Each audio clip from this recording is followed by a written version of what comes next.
हरिओम. अमृतानुभव. योगदास श्री जय गणेश जोशी यांचे प्रवचन. अध्याय 6. शब्दखंडन. ओवी क्रमांक 31. दिसतची स्वप्न लटिके, हे जागरी होय ठाऊके. तेची अविद्या काळी सतुके, अविद्या नाही. अर्थात स्वप्न भ्रामक होते असे त्यामधून जागृतावस्था आल्यावर उमजते. तसेच आत्मज्ञान प्राप्त झाल्यावर अविद्येची जाणीव होते. आपण जेव्हा स्वप्न पाहत असतो त्यावेळी ते सत्य आहे असेच वाटत असते. त्यावेळी आपण स्वप्नाची मौज अनुभवत असतो.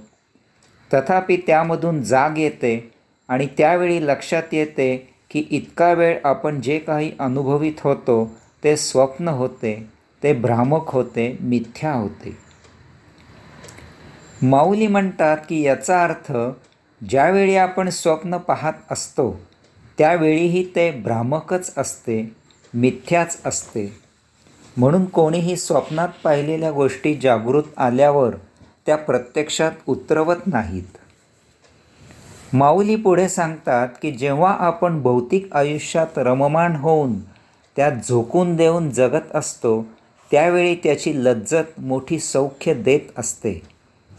अशावेळी जर एखाद्या योग्याने सांगितले की महाशय, आपण हे जे काही करत आहात ते भ्रामक आहे, मिथ्या आहे, तर आपण त्या योग्यावर विश्वास ठेवणार नाही, आपण त्याच्याकडे लक्ष देणार नाही. तथापि जेव्हा आपल्याला आत्मज्ञान प्राप्त होते, आपल्याला साक्षात्कार होतो, आपण योगी होतो, त्यावेळी आपल्याला सत्य जीवनाची ओळख होते. आता लक्षात येते की इतके दिवस आपण भ्रामक मिथ्या आयुष्य जगत होतो. आपल्याला त्या योग्याची आठवण होते की तो त्यावेळी सत्य सांगत होता. एखाद्या वेळी हा भ्रामकपणा इतक्या पराकोटीचा असतो की स्वप्न कोणते आणि जागृतावस्था कोणती असा संशय निर्माण होऊन माणूस भ्रमिष्ट होतो. मानसिक आजार हे यामधून होत असतात. याची गांभीर्याने नोंद घ्यावी. यावर वेळीच आध्यात्मिक उपाय करावा. इतकेच काय तर सत्य जीवनाची ओळख व्हावी यासाठी अशा स्वप्नांची वाट पाहू नये. वेळीच प्रत्येकाने अध्यात्माला, सत्संगाला वाहून घ्यावे. नित्यनेमित दररोज स्वस्थानी ध्यान लावून स्वतःजवळ बसायला शिकावे. एक राजा होता. त्याला दररोज रात्री तो भिकारी आहे असे स्वप्न पडत असे. स्वप्नामध्ये तो दररोज पाहत असे की तो रस्त्यावर भीक मागत आहे, जे मिळेल ते खात आहे आणि वळचणीला झोपत आहे. या स्वप्नामधील झोपेमधून त्याला जाग यायची आणि तो राजमहाली पलंगावर झोपलेला आहे. आजूबाजूला दासी उभ्या आहेत. प्रत्यक्षात तो राजा आहे याची सत्यता त्याला जाणवायची. अशा प्रकारे जाग आल्यावर या स्वप्नाचे त्याला हसू येत असे. अशा प्रकारे वर्षानुवर्षे रात्री तो भिकारी म्हणून स्वप्नात आयुष्य जगत होता आणि दिवसा तो राजा म्हणून प्रत्यक्षात जीवन जगत होता. तथापि असे वर्षानुवर्षे होऊन त्याला एक दिवस स्वतःबद्दल संभ्रम निर्माण झाला की मी खरोखरी राजा आहे की भिकारी आहे. मी सत्य आयुष्यात भिकारी असून दररोज रात्री राजा असल्याचे स्वप्न तर पाहत नाही ना. पुढे त्याला स्वतःबद्दल संशय येऊन तो बळावत गेला. एका दुर्दैवी क्षणी त्याने मनाशी विचार केला की राजा कधीही भिकाऱ्याचे स्वप्न पाहणे शक्य नाही, ते सुसंगत नाही. तथापि भिकारी राजा असण्याचे स्वप्न पाहणे शक्य आहे. हा त्याचा संशय इतका घट्ट झाला की त्याचे मानसिक संतुलन बिघडले आणि तो भ्रमिष्ट झाला, विचित्र वागू लागला आणि वेडा झाला. आज जगतात असे वेडे झालेले अनेक आहेत. सर्वांनाच दवाखान्यात ठेवलेले नाही. मायेमुळे त्यांना घरीच सांभाळले जाते. त्यांचे मानसिक संतुलन बिघडलेले आहे. त्यांच्यावर मानसोपचार तज्ज्ञ उपचार करत आहेत. काहीही कारण नसताना अशांना असे दुर्दैवी आयुष्य वाट्याला आले आहे. त्यांच्या कुटुंबियांना त्रास सहन करावा लागत आहे. आपल्यामुळे अशी वेळ आपल्या कुटुंबियांवर येऊ नये, आपलेही जीवन वाया जाऊ नये याचा वेळीच विचार करावा. यास्तव वेळीच अध्यात्माची कास धरावी, सत्संग करावा. या भौतिकाच्या नादी लागू नये. भौतिकाचा देहधर्मापुरता मर्यादित उपयोग वेळीच ओळखावा. सत्य जीवन काय आहे ते जाणून तसे जगावे. ओवी क्रमांक 32.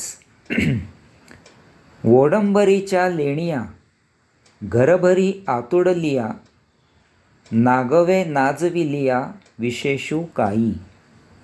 अर्थात मायावी जादूने एखाद्या दरिद्रीला घर भरून दागदागिने जरी मिळाले तरी तो दरिद्रीच राहतो, किंवा ते दागिने चोरीला गेले तरी दरिद्री व्हायला तो श्रीमंत केव्हा झाला होता. माऊली सांगतात की कोणी मायावी जादूने जर त्याचे घर दागदागिने, सोने नाणे इत्यादी प्रकारे भरले तरी तो दरिद्रीच असतो. कारण ते सारे वैभव मायावी असते, भ्रामक असते, सत्य नसते. असा कधीही श्रीमंत होऊ शकत नाही.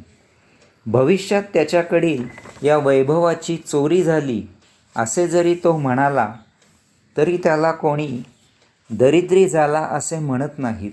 कारण तो त्या भ्रामक वैभवाने कधीही श्रीमंत झालाच नव्हता. यामुळे तो पुन्हा दरिद्री कसा होणार. तो मुळातच दरिद्री होता.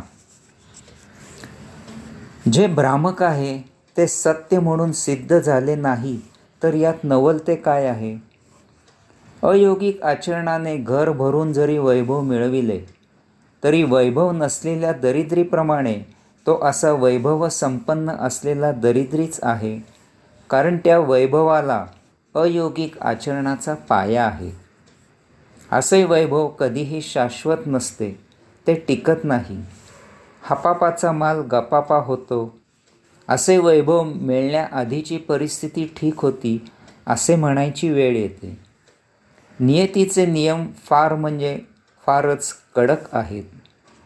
नियती त्यांची अंमलबजावणी फार काटेकोरपणे करते. तेथे दया, माया, क्षमा नाही. या प्रमादांची शिक्षा नियती निश्चित देते. या ओवीमध्ये माऊलींना असे सांगायचे आहे की शब्दांचा उपयोग करून जर अज्ञान, अविद्या नष्ट केली तर ती या मायावी वैभवासारखी नष्ट झालेली असते.